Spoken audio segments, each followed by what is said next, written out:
রাজ্য জুড়ে তীব্র তাপপ্রবাহ শুরু হয়েছে, আর সব জেলাকে পিছনে ফেলে লাল মাটির জেলা বাঁকুড়া এক্ষেত্রে একদম এগিয়ে। এই জেলায় তাপমাত্রা বাড়ার সঙ্গে সঙ্গে বাড়ছে জলের সমস্যাও। তীব্র দাবদাহে গলা ভেজাতে চাইলেও বাঁকুড়ায় জলের ঘাটতি দেখা দিচ্ছে। এই অবস্থায় স্কুলে গিয়ে ক্লাসের ফাঁকেও ঠিকমতো জলপান করার সুযোগ পান না পড়ুয়ারা। ফলে অনেক পড়ুয়াই স্কুলে গিয়ে অসুস্থ হয়ে পড়েন। তাই এবার পড়ুয়াদের স্বাস্থ্যের কথা ভেবে ওয়াটার বেল পদ্ধতি চালু করলেন বাঁকুড়া গার্লস প্রাইমারি স্কুল কর্তৃপক্ষ। এতে খুশি পড়ুয়ারাও। কিন্তু ওয়াটার বেল পদ্ধতিটি আসলে কি জানেন? স্কুল কর্তৃপক্ষের তরফে জানানো হয়েছে, বর্তমান সময়ে তীব্র গরমে ঘামের মধ্যে দিয়ে শরীর থেকে অতিরিক্ত জল বেরিয়ে গেলেও শরীরে যাতে জলের ভারসাম্য বজায় থাকে সেই কথা মাথায় রেখেই ছাত্রীদের নিয়মিত জল পান করার ব্যবস্থা করা হয়েছে।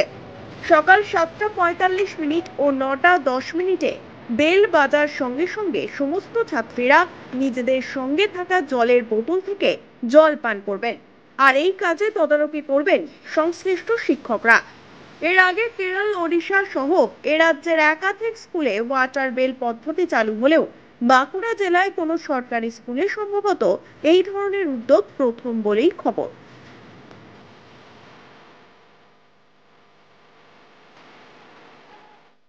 আপনারা জানেন যে এর আগে উড়িষ্যাতে জলঘণ্টা বা ওয়াটার বিল চালু হয়েছে। আমাদের পশ্চিমবঙ্গেও একই সমস্যা, ক্রমবর্ধমান তাপমাত্রা, এবং আমাদের বাঁকুড়াতে তাপমাত্রা প্রায় 42 ডিগ্রির ওপরে উঠে গেছে। ছোট শিশুদের মধ্যে অসুস্থতার হার অনেক বেশি দেখা যাচ্ছে। শরীরে জলের অভাব এর প্রধান কারণ। সেই জন্য আমরা ঠিক করেছি যে স্কুল চলাকালীন দুবার, একবার 7:45 এবং একবার 9:10, এই দুবার আমাদের স্কুলে বেল বাজবে। এবং সেই সময়ে যে সমস্ত শিক্ষার্থীরা ক্লাস চলাকালীন সবাই আমাদের টিচারদের উপস্থিতিতে, তাদের তদারকিতে প্রত্যেকে জল পান করবে, যাতে তাদের শরীরে এই জলের অভাবটা মেটে। মাঝখানে আমাদের টিফিন আওয়ার আছে 8:30, সেই সময় তো বাচ্চারা জলপান করছেই, তাই শারীরিক সমস্যা থেকে আমরা কিছুটা হলেও তাদের দূরে রাখতে পারবো আশা করছি। প্রয়োজন তো অবশ্যই, কারণ এত ক্রমবর্ধমান তাপমাত্রা, শিশুদের শরীরে জলের ঘাটতি, শিশুদের মধ্যে জল না খাওয়ার প্রবণতা, তাদের এই অভ্যেস তৈরি করার জন্য সময় মতো স্কুলে জল ঘন্টা বা এই ওয়াটার বেল চালু হলে আশা করছি তাদের মধ্যে একটা অভ্যেসও তৈরি হবে, যাতে তারা সময় মতো স্কুলের বাইরে বাড়িতেও একইভাবে জল পান করতে সক্ষম হয়। বৃহস্পতিবার থেকে শুরু হওয়া জলপান বিরতিতে খুশি বাঁকুড়া গার্লস প্রাইমারি স্কুলের ছাত্রীরাও। আমরা জল খেলাম প্রত্যেকে। কেন জলের প্রয়োজন কতটা? আমাদের জলের প্রয়োজন অনেক। কেন এই গরমে আমাদেরকে জল ছাড়া আমাদের অনেক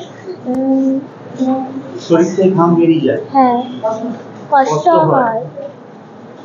প্রতিদিন কি খেতে বলেছেন ম্যামটা জল? হ্যাঁ। এই ঘন্টা পড়ার সাথে সাথে তোমরা কি খাও? হ্যাঁ। আজকে আমাদের স্কুলে জল খাওয়ার বেল বাজছিল, কারণ এই গরমে আমাদের খুব জল তৃষ্ণা পায়। তারপর কি তোমরা সবাই জল খেলেন? হ্যাঁ। ম্যামটা ছিল? হ্যাঁ। কতটা কষ্ট হচ্ছে গরমে? গরমে খুব ঘাম দিচ্ছে।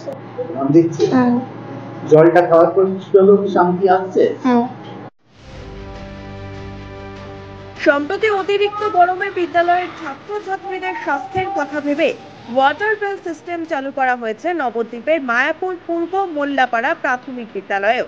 এই তীব্র গরমে শরীর থেকে অতিরিক্ত জল বেরিয়ে গেলেও শরীরে যাতে জলের ভারসাম্য বজায় থাকে সেই কথা মাথায় রেখেই ছাত্রছাত্রীদের নিয়মিত জল পান করার ব্যবস্থা করছে বিদ্যালয় কর্তৃপক্ষ।